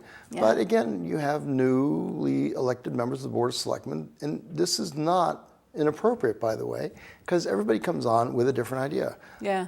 You run, your constituency says, hey, we support you for this, this, and this. Whatever those issues are, that's what you bring to the table. If you're being true to the people that elected you, you put those things out there and you say, hey, I believe strongly in bum, bum, bum. And maybe one of the things is to divert some of that meals tax revenue to something else. That's why we have to be diligent and pay attention. Right, right.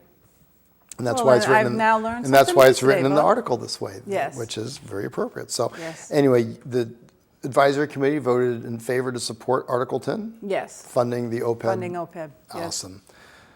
And then number 11 is to talk about, now why is this in here, to vote a transfer from free cash to sum of $100,000 into the stabilization fund for reserve balance purposes? Why is that there? So that's the whole rainy day fund. And that's it, just $100,000? Just $100,000, Out of a yes. $79 million budget? Yes. $100,000 is all we could find? Yes. Okay. We'll just I let don't that- like that. I don't we'll know let- how you we'll let feel that about one it, lie but there, okay. that was one of the big issues with the advisory committee. So let's talk about financial health in the stadium. So I know that several years ago there was angst at the town that we were going to go bankrupt because the stadium wanted to pull out some seats and put in a bar in the end zone. I'm being facetious. But what is the health of the relationship with the stadium, and how is the funding coming through? Winning a Super Bowl means home playoff games, which is always a good thing. Right. But Right. also robust concert schedule, the Revolution. How are receipts looking from our Route 1 major business? They're looking good. I guess Rolling Stones were supposed to come, and now they're not going to come. So Mick, personal friend, we hope you get well. I'm kidding again. oh, I thought he was your personal friend. Oh, yeah, me and Mick. Yeah, we go way back. Yeah. Keith taught me how to play guitar. Hey, ho. Oh, can you play the guitar? No, I can't. Because you could play that at, I'm sorry, I'm just going to say Orpheum, which is not right, I know, and I apologize to the Rodmans. But One of the reasons why I think the Orpheum is going to succeed, and we've got a wonderful board of directors, but it's because our business model is not to have it be our home to produce things. In fact, I don't produce anything. We are the home to many. And so all the groups that come in there, we have 35 weeks of live performing arts. So plays, musicals, things where people, kids, adults get up on stage and perform, dance. We have 35 weeks of that where there's actual live productions. That's so cool. that is cool. But because of that, we want each group that comes in there to feel like this is their home. They are the group in residence. This is their home, and they are booked. And we're booking in 2022 right now for some of these groups because Really? they want to reserve that spot because Yeah. there is competition. So it's a wonderful feeling to know that all these groups love what we're doing enough where they want us to be their home. So that's, kind of the. For existing ones who jumped in with us right from the very beginning, I'll give a shout out to Rocky Hard people, the RKO Army. The very first day that we took over operations, they did a show that night. We all walked in with dustbins in hand and rags and Clorox wipes, and we had at it. And I won't say it was the absolute highest quality polished production, but everybody had a great time, and it just Yeah. showed the potential to the newest, the Sage School here in Foxboro will be bringing their 2020 production to us. So a lot of these groups that make us their home, we want them to feel not only welcome, but that we're their resource and that they can count on us to be there. So that's why I think, getting back to the whole topic, that Yeah. it's so important that we do these things. So with this, Do you have any comedians coming? we have a lot of comedians coming. Actually, Yeah. Lenny Clark is scheduled to come back again in when's he coming? August. He came here last summer. Yeah, He'll he's be good. back. He's wonderful. Yeah. We just had Todd Barry, and we just did a couple comedy nights to fundraise. I think $9,000 was raised for ALS research. Oh, that's great. And then Comics for Carr, a young man who passed away from cancer, a senior in Walpole, a couple years back. We did another concert. J.J. Yeah. Jones is our comedy guru, and so he takes that on as his personal project. So lots of credit to him and the 1040 Club for 1040 Foundation for raising awareness and generating revenue to Jimmy Fund and Cancer Research. So, but anyway, that's why I think the theater is a great place, because these groups can use us as a resource to raise funds. We just had Becca and Chris Leonard, they just had a wonderful fundraiser, a concert for their PMC Challenge, the Bruins Foundation PMC team for the PAMAS Challenge. Raised a lot of money, had a lot of fun doing it. So it was a rainy night, but it was a good night. So again, that theater serves a purpose. Yeah, lots going on. Yeah, but the important thing is that there's a lot going on in Foxboro, and that's just one little piece of it. That's what makes it such a great community, because there's all the schools with the sports and their own performing arts and the music programs, and then the club activity, and then the fact that we also have all that great development on Route 1, and then the downtown with the new Foxboro Common Business Collaborative and the JCs doing the Vendors Fair and the farmers market by the recreation department, and the continuing Thursday night concerts by the JCs. Yeah. When do those start up? They start up when school almost ends, because June? The concert, Electro? no, the Foxboro High School band is out there. The concert. Oh, the Foxboro High School band plays on the Common? Mm-hmm. Oh, The jazz band. Oh, okay. Yes. Oh, okay. Gotcha. So that's always the kickoff, and then every Yeah. Thursday for the rest of the summer. So good stuff. So getting back to the town meeting warrant, of course, I'm Okay. talking with Sue Dring, who is chairman of the AdCom. We could just sit here and kibitz all night. I just want to say that the cameraman has left. Oh, that's okay. That's all right. We're still talking. It's us. We're just having a good old time. Sue Dring, who is the chairman of the Citizens Advisory Committee, we're here live on election night coverage. Is a beautiful Monday night, Monday, May 6th. The polls closed at 8 o'clock. It is now what time? I have no idea. Shortly after that. We are waiting with you, folks, for live election results. It must be past 9, right? It is past 9. So we are going to have election results now. Dun, dun, dun. The wonderful Lauren Batar has recently graduated to Typing 101. She has put this together for me. These are the unofficial results of the annual town election. Who do you think won for town moderator? I have no idea. We're going to give it to Frank Spillane. Frank took the total with 572 votes. There were 16 blanks and 4 others. That must be what caused the delay, because they had to count other votes. Oh, see, now I had a bet on how many people were going to vote, and What did you think it was going to be? I thought it was going to be 300 people. 300. So it You must have been were like 500. wrong. 665 voters came out, so credit to them. Twice as many as I thought. Right? 5.5% of those who were registered and eligible to vote. So Bob Cutler, who makes his prognostications, he received 615 votes and was reelected as our town clerk. For the Board of Selectmen, Mark Elfman won re-election with 542 votes.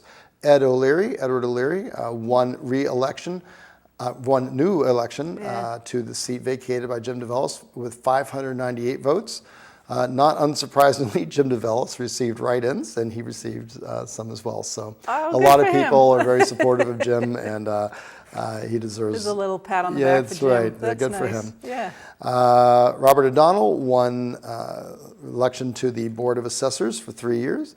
Rob Canfield won election to the school committee with 532 votes, as did Brent Reuter with 521 votes. And there were 272 blanks. Board of Water and Sewer Commissioners, Robert Garber won with 535 votes. Board of Health for a 3-year term, Eric Arvidon running for re-election.